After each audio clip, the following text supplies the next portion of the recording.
প্রত্যেকে আমরা পেয়েছি। পড়ছি আমি, হালেলুয়া।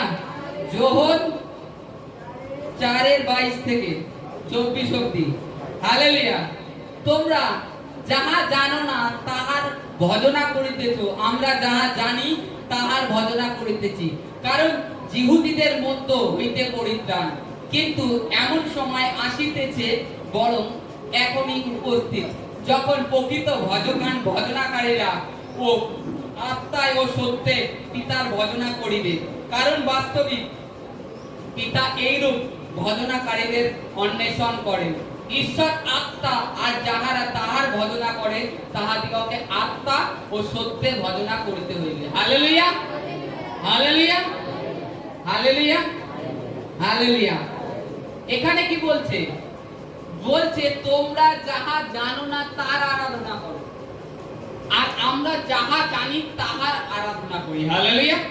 প্রভু যিশু সমরীয় নারীকে দত্ত উপদেশ, বাইবেলে লেখা আছে সমরীয় নারীকে। তো এখানে বলছে প্রভু বলছে তোমরা যাহা জানো না তার আরাধনা করো, কিন্তু আমরা যাহা জানি তার আরাধনা করি। তো এখানে বলছে যে কারণ যিহুদীদের মধ্য হইতে পরিত্রাণ। পরিত্রাণ পৃথিবীতে ঈশ্বরের যে উদ্ধার মুক্তি আসবে কোথা থেকে? যিহুদীদের মধ্যে থেকে। সে কে? প্রভু যীশু খ্রিস্ট। যিহুদীদের থেকে তিনি জন্মগ্রহণ করেছেন। তারপরে বলছে কিন্তু এমন সময় আসিতেছে, বরং এখন উপস্থিত, যখন প্রকৃত ভজনাকারীরা আত্মা ও সত্যে পিতার ভজনা করবে। হালেলুয়া। এখানে কি বলছে? এমন সময় আসবে প্রকৃত ভজনাকারী।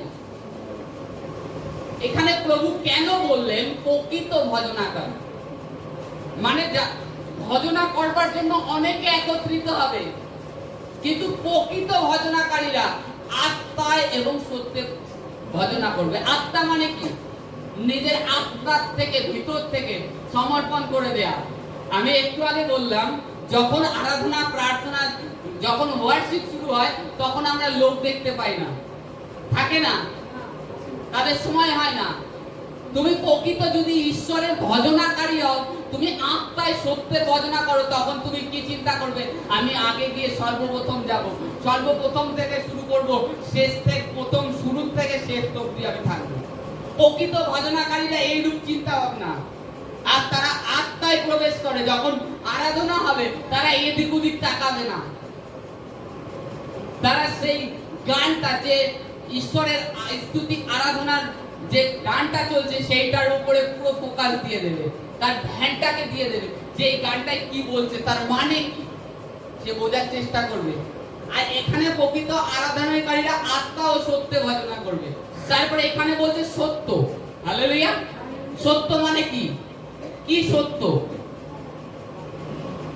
তার জীবনে যে প্রকৃত ভজনাকারী হবে তার জীবন থেকে সমস্ত প্রকার মন্দ কর্ম, ছল চাতুরি, চিটিংবাজি, চুরি, ছ্যাঁচড়ামি সব ত্যাগ করবে। সে হচ্ছে অরিজিনাল প্রকৃত ভজনাকারী। অরিজিনাল প্রকৃত ভজনাকারী। এই যে আমরা কাজ করে বেড়াই, আমাদের সামনে কি লোভনীয় জিনিস কিছু আছে না? আসে। এই আজকে আমি একজনের পার্টির মাল কিনতে গেলাম, পার্টি আমাকে ফোন করে যা বলছে, শঙ্করদা যা যা লাগে তুমি তোমার মতন কিনে নিয়ে আসো, কিনে নিয়ে এসে বিলটা ছবি একটা পাঠিয়ে দাও, আমি তোমার কাছে ওই দোকানে আমি পে করে দিচ্ছি।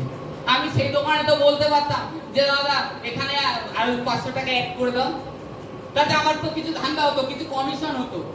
আরো 500 টাকা মানে বিশাল ব্যাপার। কেন আমি সেটা করলাম না? কারণ আমি জানি আমি আমার ঈশ্বরের চোখে দোষী হয়ে যাব। আমার বিবেক এতে আমাকে সাথ দিচ্ছে না। আমাকে যদি সত্যিকারের ঈশ্বরের আরাধনা করতে হয় তবে এই চুরি ছ্যাঁচড়ামি ত্যাগ করতে হবে, তবে আমি ঈশ্বরের মানে আত্মায় সত্যে ভজনা করতে পারবো।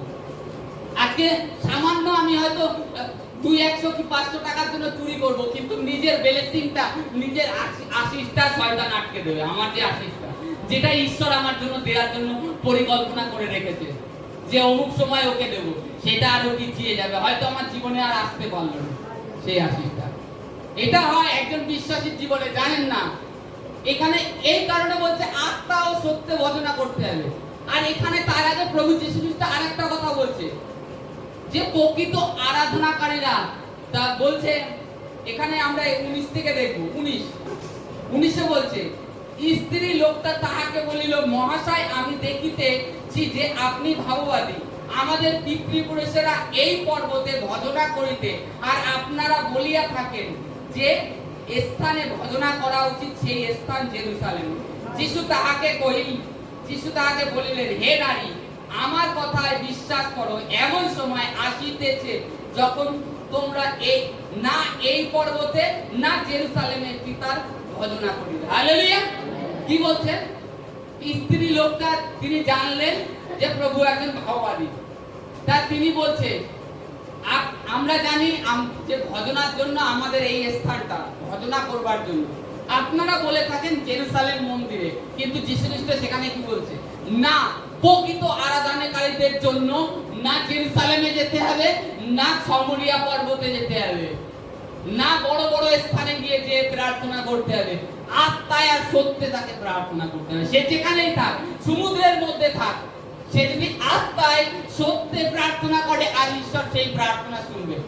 আমরা জোনার ঘটনা শুনেছি, জোনা মাছের পেটের মধ্যে গিয়ে আত্মায় আর সত্যে ভজনা করছিল, সেই ঈশ্বর থেকে পালাচ্ছিল।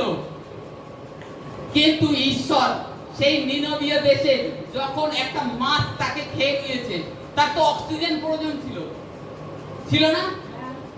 কিন্তু ঈশ্বর তাকে ডুবিয়ে দিয়েছে সেই মাছের মধ্যে, বাঁচিয়েও রেখেছে। বুঝতে পারছি? কারণ জোনা প্রকৃত আত্মায় আর সত্যে ভজনা করত। আজকে আমরা খালি শারীরিক সুস্থতার পিছনে দৌড়িয়ে যাচ্ছি, কিন্তু আমাদের আত্মার যে সুস্থতা, নিজেকে পরিবর্তন করতে হবে।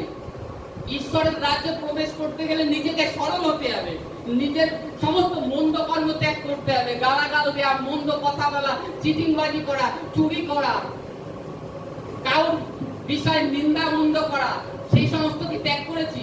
টিভি সিরিয়াল থেকে বেরিয়ে এসেছি যে যাতে আমাদের হিংসা সৃষ্টি করে, প্রেম থেকে বঞ্চিত রাখে, বেরিয়েছি না।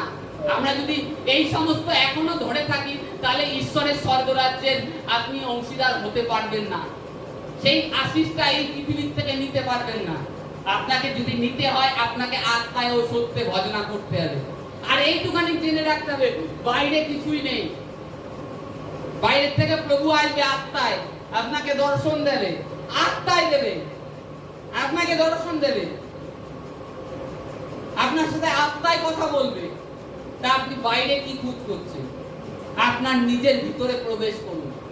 তাই তো বলছে এখানে প্রভু লাস্টে বলছে 24-এ, ঈশ্বর আত্মা, আর যাহারা তাহার ভজনা করে তাহাদিগকে আত্মা ও সত্যে ভজনা করতে হবে। হালেলুয়া। কি বলছে? কারণ ঈশ্বর আত্মা, আর তার ভজনা আত্মা ও সত্যে করতে হবে।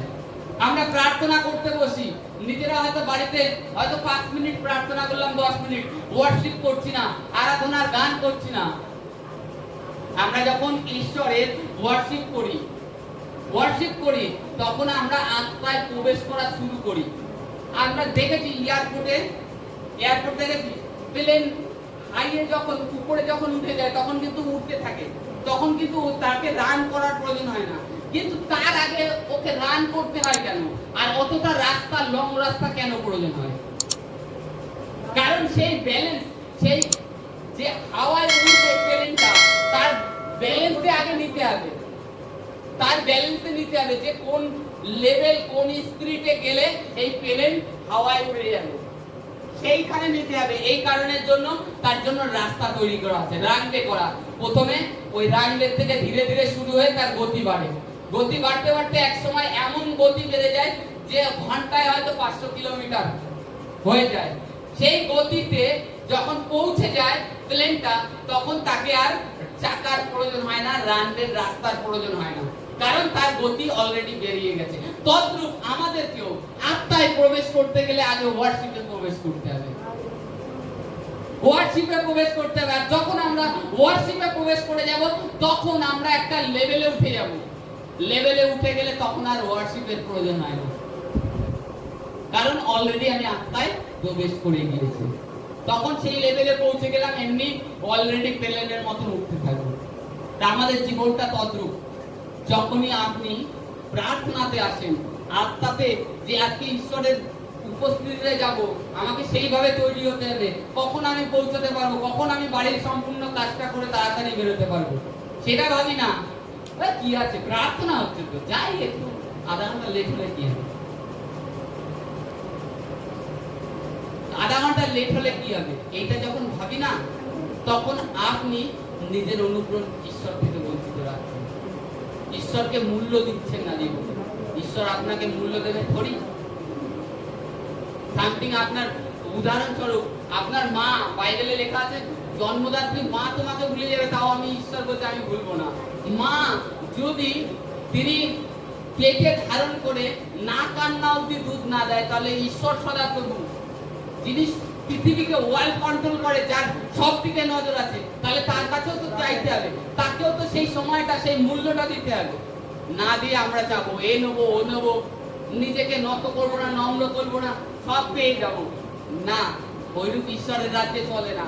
আর বাক্য না ঘোষণা না করলে তো তাও চলবে না, বাক্য ঘোষণা করুন আর আত্মাতে প্রবেশ করার চেষ্টা করুন, নিজেকে দিন করে ফেলুন, তবে ঈশ্বরের ব্লেসিং আপনার জন্য রাখা রয়েছে, নেয়ার জন্য তৈরি হোক।